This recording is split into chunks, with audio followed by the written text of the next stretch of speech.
La entrevista del Telematutino 11, gente importante, a tratar temas importantes. Nos acompaña el ingeniero Gadis Corporán, quien es diputado por la provincia de Independencia. Él es también presidente de la Comisión de Energía, ¿no? De la Comisión de Energía, una importante comisión. Buenos días, Gadis Corporán. Bienvenido al programa. Buenos días, Ramón. Gracias tanto a usted y a su equipo por la oportunidad de estar acá nueva vez con ustedes y poder compartir con cada uno de los amables televidentes todas las informaciones del día a día, ¿verdad? El acontecer político nacional. Sí. Hay muchos temas, Gadis, pero parece que está caliente y parece que el gobierno, si uno se atiene a las declaraciones de José Ignacio Paliza, parece que está decidido a lanzarse hacia la reforma constitucional para fortalecer el Ministerio Público. Bueno, si ellos cuentan con la mayoría para pasar la reforma constitucional, pues entonces que se atrevan. Ahora, yo entiendo que una reforma constitucional debe hacerse sobre la base de la concertación, y en este caso no cuentan con ella. Y todos sabemos que el pretexto es el fortalecimiento del Ministerio Público, que yo entiendo que hay una ley bastante clara y robusta que crea la carrera del Ministerio Público. Sin embargo, lo que nosotros entendemos que se busca es modificar a 50+1, y por un asunto lógico, los números no dan para una repostulación presidencial y ganar en primera vuelta. Y lo que se busca es llevar al Congreso el pretexto de fortalecer el Ministerio Público para modificar la Constitución con fines particulares. Pero ¿y si ese fuera realmente el deseo del gobierno, que sea sincero, que ellos quieran legar como parte de su gestión un Ministerio Público que ellos entienden que con las modificaciones que hacen a través de esa reforma sí podría tener en el futuro mayores garantías de independencia? Si fuera cierto eso, y eso llegara al Congreso y se quedara en esa parte, ¿cuál sería entonces la respuesta de los partidos que hasta ahora entonces han dicho que no, que por lo otro, que por la posibilidad de que sea detrás de todo esto el deseo de cambiar la composición para ganar en segunda vuelta del 50+1? Mira, nosotros tenemos casi 2 años ya escuchando al presidente con la retórica de que existe un Ministerio Público independiente y que de hecho él no incide en la forma en que la justicia, en este caso el brazo ejecutor o persecutor del gobierno, que es el Ministerio Público, está llevando a cabo las investigaciones y los procesamientos. Entonces vemos ahora entonces que el Ministerio Público entonces no es tan independiente como ellos dicen, porque se pretende entonces, según lo que establece el gobierno, el oficialismo, modificar la Constitución para que quede un Ministerio Público totalmente independiente. Ahora, la referencia de la democracia para nuestro país, la mayor referencia es Estados Unidos. ¿Quién nombra al fiscal general de Estados Unidos? Lo nombra el Poder Ejecutivo.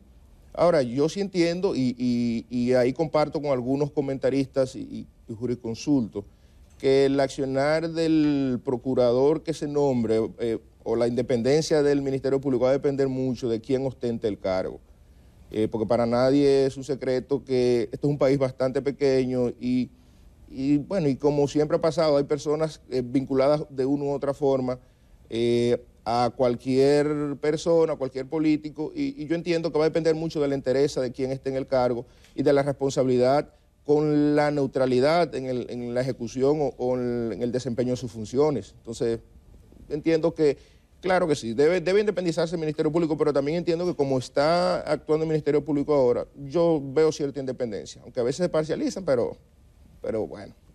Gadis, el PRM cuenta con los votos suficientes, con las 2/3 partes en ambas cámaras para aprobar una reforma, ellos pasándole por encima a los partidos de oposición. No, para nada. Necesitaría del concurso tanto de la Fuerza del Pueblo como del PLD para poder lograr la mayoría calificada que requiere la reforma a la Constitución. Y ellos eso lo saben. No entiendo por qué, por ejemplo, el vocero de la presidencia hizo creo que fue unas declaraciones desacertadas cuando quiso decir que independientemente de que en el Congreso habemos políticos, que no era necesario, y entendemos que sí, porque nosotros somos representantes del soberano. O sea, yo fui elegido y todos los representantes o diputados hemos sido elegidos por nuestras demarcaciones para representarle en este Parlamento, en este foro, y justamente lo que se busca en democracia es los consensos, los acuerdos para poder sacar lo mejor para el país. Ingeniero, dicen muchas personas, algunos analistas, que este ha sido el peor congreso que se ha tenido en los últimos tiempos, por las actuaciones y porque entienden que no han hecho nada, que promesas y leyes que han estado pendientes de hace años ahí y que se suponía que este gobierno se había comprometido en campaña de que inmediatamente tomaran, asumieran, iban a promover un código penal, la ley de extinción de dominio, pero ya eso uno lo repite tanto y nadie cree que eso va a ocurrir algún día. Realmente, ¿qué impresión tiene del Congreso y de lo que está haciendo? Y que usted me dirá, bueno, pero eso tenía muchísimos años. Es verdad, tiene muchos años, pero la promesa es que se iba a salir de eso tan pronto asumieran en el 20.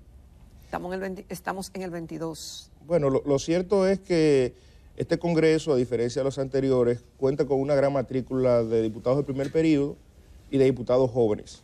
¿Eso es bueno o es malo? Es bueno, porque de hecho hemos inyectado energía al accionar de la Cámara, al accionar del Congreso, pero entiendo, vuelvo y repito, que en el caso, por ejemplo, del Código, una cosa es con guitarra, otra con violín.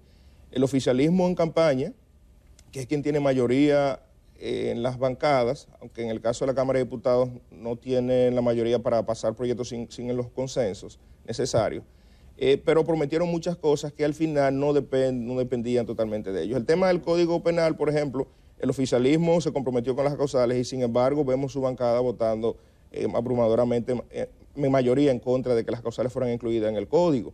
Y así con un sinnúmero de propuestas más que son progresistas y sin embargo entonces a la hora de votar hemos visto una actitud conservadora.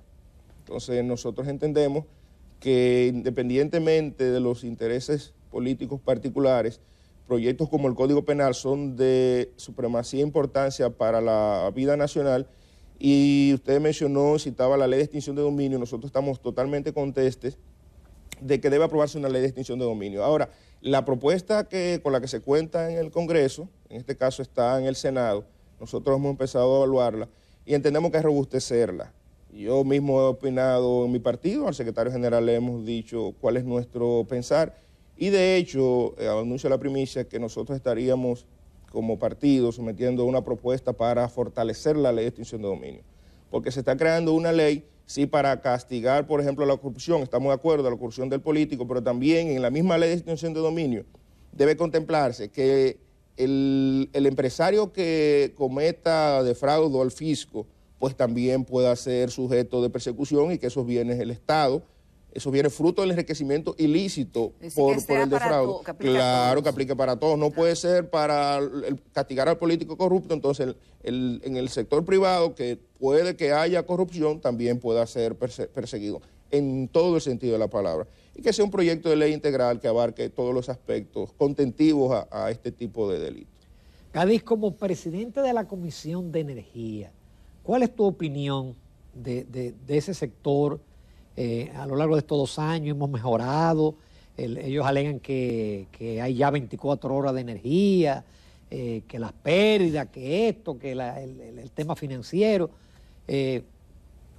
¿Hemos mejorado? ¿Estamos igual o peor? Un fracaso.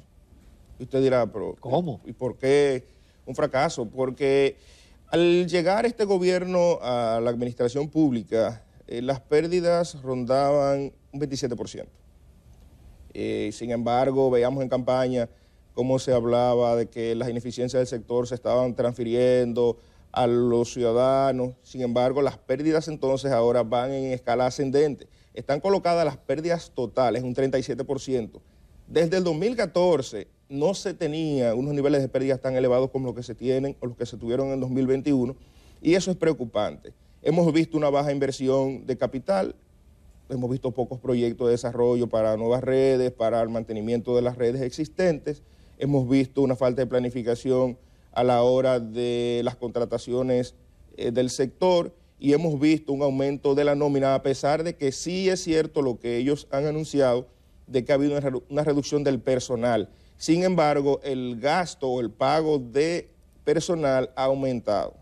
Y estamos hablando que los costos operativos... ¿Usted se refiere a la distribuidora? Correcto, a la distribuidora. Los costos operativos de la distribuidora han aumentado casi en casi 2.000 millones de pesos. Ay, Dios mío. Y sin embargo, lo único que hemos visto es que a través de una resolución que emitió la CIE, que ya está siendo ejecutada por las distribuidoras, se ha empezado trimestralmente a desmontar el subsidio al consumidor final, y nosotros entendemos que sí debe hacerse, pero no es el momento. Estamos pasando por una crisis económica. Es decir, que gradualmente se va a aumentar la tarifa. Gradualmente, hasta el 2026 es lo que se ha planteado, ir aumentando la tarifa, y sin embargo entonces hemos visto cómo el bolsillo del pobre sigue sufriendo, y lamentablemente no se está gobernando para que la población aliviane la carga y el peso de los altos costos de la vida. Lamentablemente es así. Vemos que la inflación está arropando a la población, no vemos medidas certeras, vemos como ya inclusive la inseguridad ciudadana ha empezado a dispararse y se ha cambiado el jefe de la policía. ¿Qué resultado tenemos? Al contrario, los homicidios han aumentado un 19%. Vemos una famosa reforma a la policía que no acaba de llegar, y lo que hemos visto es que se quiere fideicomisar la seguridad ciudadana, y eso es delicado. Continuamos esta mañana en Telematutino 11 conversando con el ingeniero Gadis Corporán. Él es diputado de la provincia de Independencia del Partido de la Liberación Dominicana, presidente de la Comisión de Energía de la Cámara Baja y también secretario de Energía y Minas del PLD. Ingeniero, ¿cómo está la frontera? ¿Cómo está su provincia? Le quiero preguntar si han llegado las ayudas que el presidente ha anunciado en reiteradas ocasiones, tanto en la presencia del otorgamiento de tarjetas para los sectores más vulnerables, de la tarjeta Supérate, también los mercados populares, comedores económicos, etcétera. Y cuéntenos si también el tema de la tasa cero, como para la importación de algunos productos. Y las obras, si se están haciendo obras en la provincia. Si se están haciendo obras, es decir, es un conjunto para que usted nos diga cómo todo esto, que es el panorama actual, ha impactado positiva o negativamente o indiferentemente a la frontera. Sí, nosotros estamos bastante preocupados por la situación que presenta la frontera, y nuestra provincia no escapa a esa realidad. Una provincia que lo hemos dicho en varios escenarios, en el hemiciclo pues vivimos resaltando que poseemos el 47% de nuestra población en situación de pobreza. Sin embargo, a pesar de que el PLD realizó muchas obras que, si las cito acá, pues duraríamos bastante tiempo, desde apartamentos, proyectos de vivienda a bajo costo, etcétera, etcétera, etcétera. Pero para ir al punto que nos confiere, miren, en el presupuesto del año pasado se contemplaron o aprobamos en el Congreso 453 millones de pesos para invertir en obras de infraestructura en la provincia de Independencia. Y al finalizar el año, pues prácticamente fue nula la inversión. ¿Cómo va a ser? ¿Y por qué? Nula la inversión, no hubo obras de desarrollo, solicitamos... ¿Y cuál es la explicación? Ninguna. Visitamos al ministro de Obras Públicas, se comprometió con nosotros a realizar algunos tramos carreteros. El Congreso aprobó el tramo carretero Guayabal, Poste Río, no se ejecutó. Es decir, las obras anunciadas no se han ejecutado ninguna. No, para nada. Y lo que nosotros dijimos luego de la rendición de cuentas del presidente, de que 7 de cada 10 obras anunciadas no habían sido ejecutadas, eso es cierto. Y podemos comprobarlo con el muro. Se hizo una parafernalia justamente para bajar presión a todo el tema de las demandas y las reivindicaciones sociales, y se anunció que el muro se había iniciado. Sin embargo, se hizo la zapata, correcto, se hizo la zapata, y jamás han vuelto los equipos, ni el contratista, ni nadie por allá. Seguro que no están haciendo. No, nada. Se prometió un muro, inclusive con toda la tecnología del mundo. Nosotros en el Congreso, en la Comisión de Asuntos Fronterizos, a la cual yo pertenezco también, trabajamos varios proyectos de resolución para darle fuerza a las iniciativas del presidente y poder trabajar todo el tema del flagelo, de trata, tráfico de armas y demás. Y sin embargo, cuando nosotros vimos lo contemplado en el muro y la forma de construcción, pues vemos que es una simple pared con una zapata de apenas 50 centímetros de profundidad.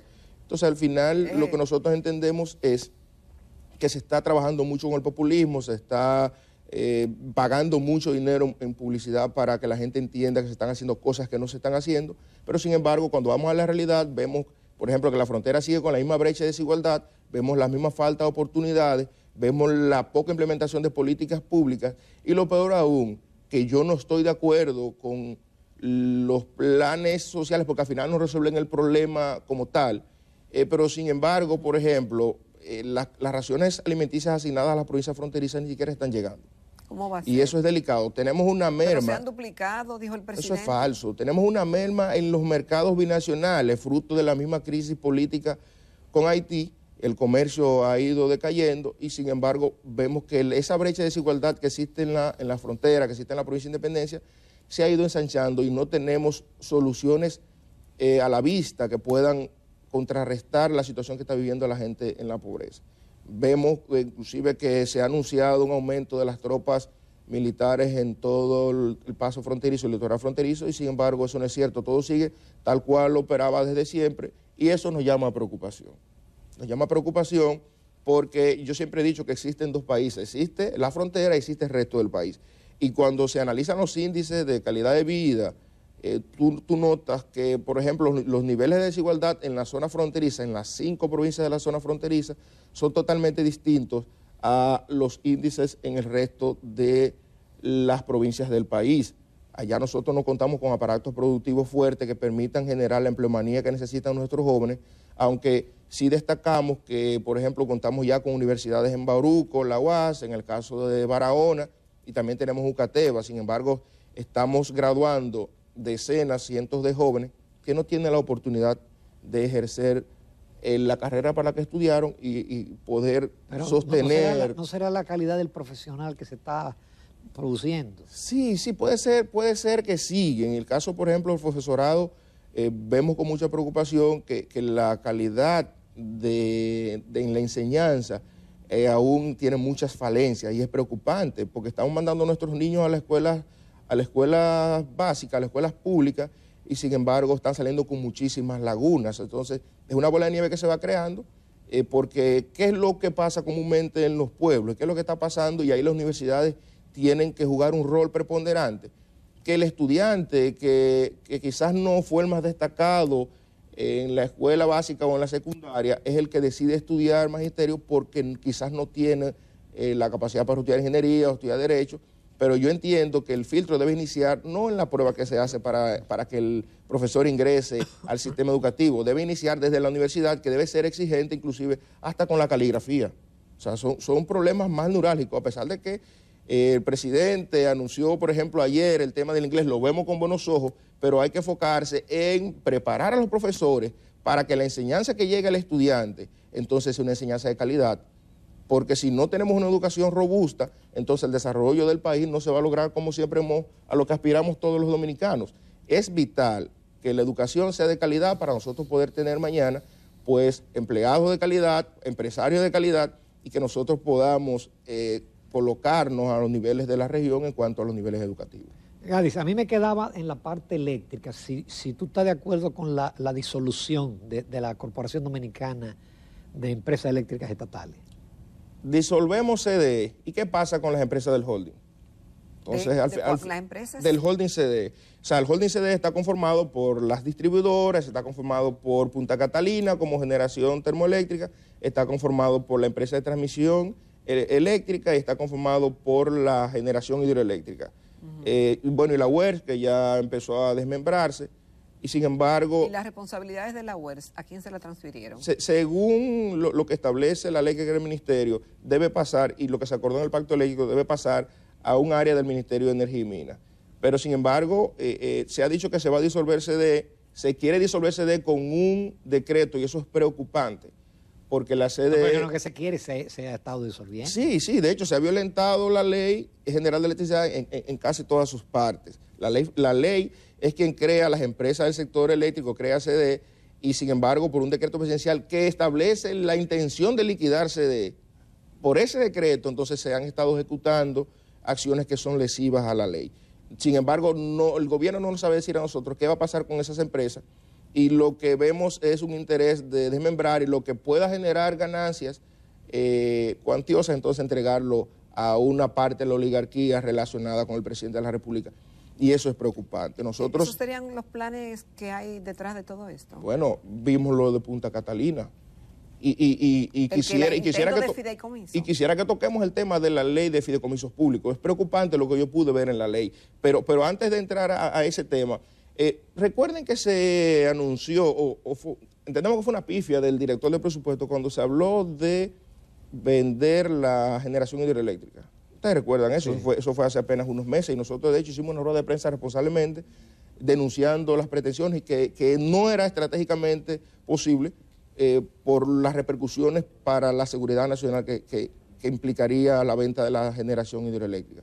Pero luego entonces vemos con Punta Catalina que se quería enajenar y entregar de manera directa a personas que no tienen nada que ver con el Estado las decisiones sobre Punta Catalina, exponiendo el mayor bien público con el que cuenta el Estado dominicano a las decisiones de particulares.